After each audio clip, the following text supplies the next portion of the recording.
Hey guys, a bit of a funny story. Something a bit odd happened to me when I went to the theater to see Tomb Raider today. Um, I go in, and not a it's not crowded, but there are a few people there, and we sit through the trailers and everything, and there's a bit more trailers than usual. And then the theater goes dark, and Ava DuVernay pops up, and she's like, "Hi, I'm Ava DuVernay, and I'm the director of A Wrinkle in Time. I want to know that I worked so hard to make this movie come to life, and everyone involved in the cast and crew worked so hard, but it couldn't be possible without you. Thank you so much for supporting our dream, and enjoy the movie." And I was like, that was an odd ad for A Wrinkle in Time. I turned to the person next to me, like, "This is Tomb Raider, right?" She's like, "Yeah, we looked at our tickets. It's Tomb Raider."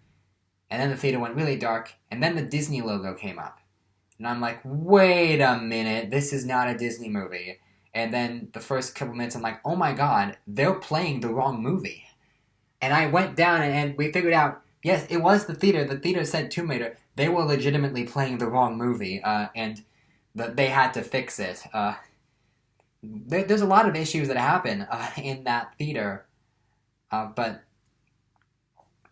man, that was crazy. That's the first time that's ever happened to me. I don't know if that's ever happened to anyone here, but yeah, I saw the first minute of A Wrinkle in Time, and it looked promising. I'm probably going to see that whole movie soon. But anyway, on to the main event, Tomb Raider. So, I really, really wanted to love this movie. I am a gamer. I'm very proud to be a gamer. The past couple of years, I wasn't a gamer for a long time. I was more focused on movies. But recently, I think it started when I played Life is Strange for the first time. That game, no exaggeration, changed my life forever. It changed the way I saw the world, how I saw other people, and it was exactly what I needed at that particular moment in my life. And I nowadays, I think it was my favorite game for a while, and now I think Undertale is probably my favorite game. That's a brilliant one. But there are a ton of really, really amazing games out there. So anyway, yeah, I love video games, and there's never been a good video game movie. And that's really, really upsetting to me because there are so many emotional stories that can be told. Video games are art. They are emotional, beautiful stories that can change the way you look at the world just like movies can. And every art form has its pros and cons, and with video games, the player can actually interact with the game, can change the story, or can affect an outcome. It's an art form that the player has a role in it. And not all video games are masterpieces. There's a lot of video games that are just something fun to do. Let's just give you a gun and have you shoot a bunch of people and not focus much on the story. And that's fine. And people would say that violent video games encourage gun use. I'm not going to get into that, but I do not believe that is the case. It's a heated issue. But when I heard about this movie, Tomb Raider, it seemed like there were a lot of good people behind this, and it felt like this could work. So I went out and I bought the game. I played the game multiple times. And just to be specific, I'm talking about the 2013 game, the reboot of the series. I have not played any of the other games in the Tomb Raider series, including the 2015 sequel, which I might play in the future, but I just played 2013 Tomb Raider. And I also have not seen the other movies with Angelina Jolie. It's meant to be a complete reboot and not have any continuity with them, but just want to make that clear, I did not see those movies. So I was all ready for this to be good, but I was also a little bit worried that this could end up being bad. And I go there, it might be my most anticipated movie of the year. I go in, I sit down, I watch it, and my conclusion? Meh. Yeah, that's my conclusion. This is not a bad movie. I want to make it very clear, this is not a bad movie, but it's not really a good movie either. It's so hard to judge, because there's a lot of things that work. First of all, the story... I had a lot of issues with the story in the game. So I thought, okay, if they're going to make changes, fair enough. But I'm curious to see what they do with it.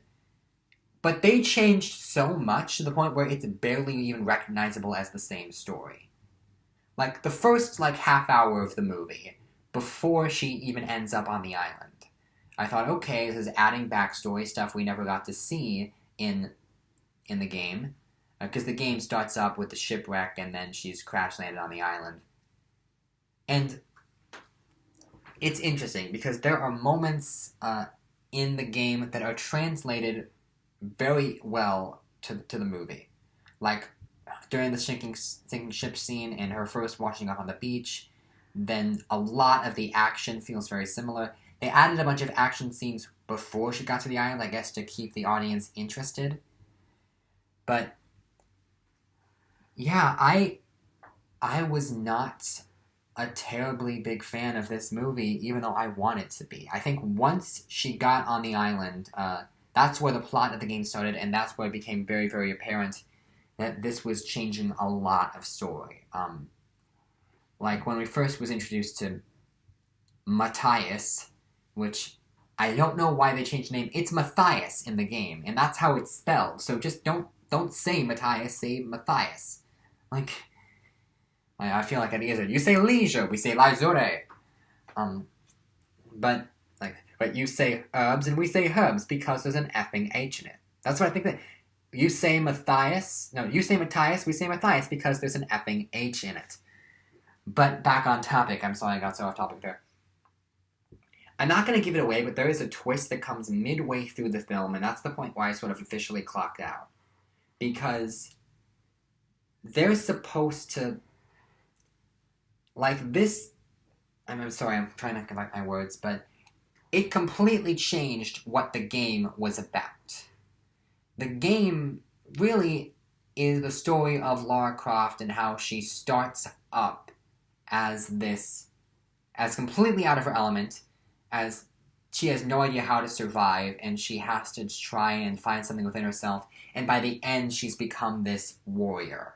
And it's all about, even in the taglines of this movie, they're like, a legend is born. This is how she became this legend known as Lara Croft.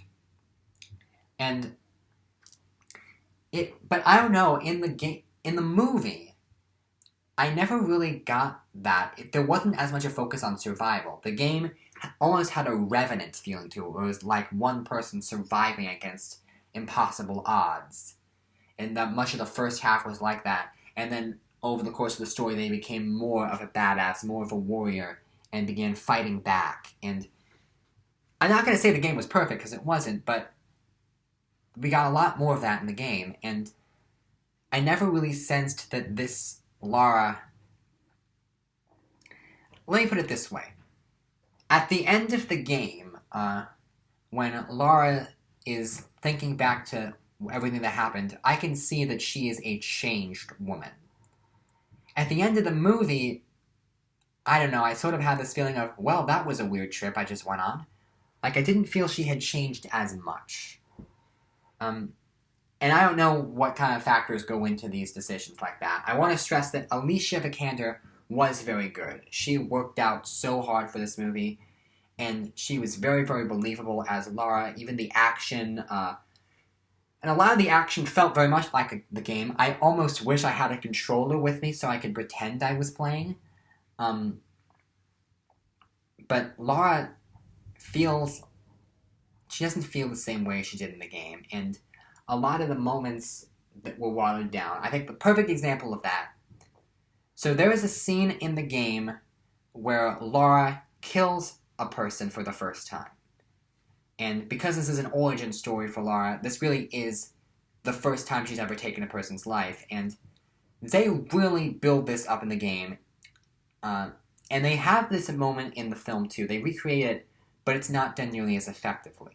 The game really takes its time building to this moment, and the guy is like so possessive of her. There's almost an undertone that he may try and assault her, I'll say. And Lara she's overpowered. She's very, very weak. She's just struggling for the gun. And then after she kills him, she sort of has this moment where she's like, oh my god, I've just taken another life. You really see this affect her and wash over her face. And then she's like, I gotta calm down. I gotta keep it hidden. that's the only way I can survive here. I gotta not think about it.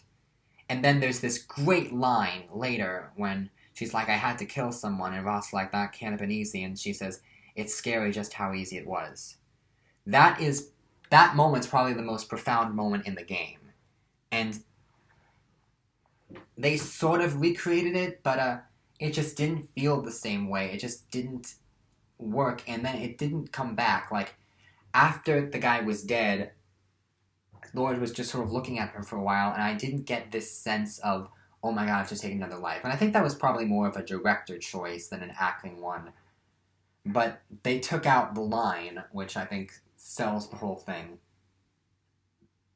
Like, in the game, Laura travels to this island with 7 other people. And in the movie, it's only 1. Did I say in the book? I may have messed that up. But, and yes, I get that a lot of the characters that were with Laura in the game were very stereotypical. And there probably wasn't enough room for all of them. So I get cutting, like, Whitman or Reyes or, I don't know, whatever. I'm forgetting the names now. That one Scottish guy that they made a big deal when he first died, but he wasn't, like... keep Roth and keep Sam, because those are the interesting ones. And I don't know, I sort of liked the sense of camaraderie that they had in the game. And to be perfectly honest, I don't know how I would adapt this game to a movie any better. Because they tried, but the direction that they go in is just so far removed from the game, particularly with Matthias. I was not a big fan of Matthias in the game, but I got what his plan was. He was this crazy cult leader who wanted to get it off the island, and that doesn't come across well here. He's just sort of a generic bad guy. And even then, the actual curse of the island, like in the movie, they don't reveal that there's anything supernatural going on this island until very, very late in the game. And they try and make it a sort of a debate between Laura about, is there actually anything supernatural on this island? But in the game, there's a moment when she calls for help and a rescue plane comes to get her, and it looks like everything's going to be okay, but then within the span of a few seconds, a storm comes. And it goes from calm to stormy in a few seconds. Trump motto. But it just...